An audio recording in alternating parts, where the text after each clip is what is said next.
আসসালামু আলাইকুম ইব্রান, সবাই কেমন আছেন? আশা করি সবাই ভালো আছেন। আমি আপনাদের দোয়া অনেক বেশি ভালো আছি। তো আপনারা ভিডিওটা দেখে হয়তো বা বলতে পারেন এই ভর দুপুরবেলা আমরা কোথায় যাচ্ছি।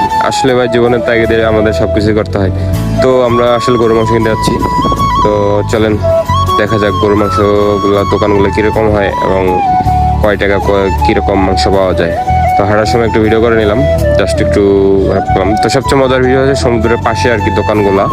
তো আর কি অনেক ভালো লাগে, রাত্রে এই জায়গাগুলো অনেক অনেক বেশি জোশ লাগে। তো তখন তাপমাত্রা, তো এর পাশে সমুদ্র, এই জায়গাটা অনেক পর্যটক ঘুরতে আসে, রাতের বেলা অনেক সুন্দর লাগে এই জায়গাগুলো। এর পাশে পাখির দোকান আছে। তো হাঁটতে হাঁটতে চলে আসলাম দোকানের সামনেই। চলেন দোকানের ভিতরে ঢোকা যাক।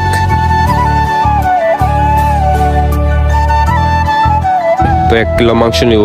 আপনার 1 কিলো মাংস হচ্ছে 23 রিয়াল, যা বাংলা টাকা 737 টাকার মতো আর কি। তো দেখেন দোকানগুলো অনেক সুন্দর এবং কোনো শেষে আমাদের মাংস নেওয়া হয়ে গেল। তো আমরা মাংস নিলাম, দেখাই আপনাদের কিরকম মাংসটা দিল। তো আসলে গরুর মাংস থাকে দুই প্রকার, একটা হচ্ছে পাকিস্তানি আর একটা হচ্ছে কাতারি। তো মূলত কাতারি মাংসটা পাকিস্তানের তুলনায় অনেক ভালো আর কি, সেই জন্য আমরা কাতারি মাংসটাই নিলাম।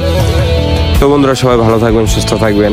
আর নেক্সটে কীরকম ভিডিও দেখতে চান অবশ্যই জানাবেন, আমি দেখানোর চেষ্টা করব।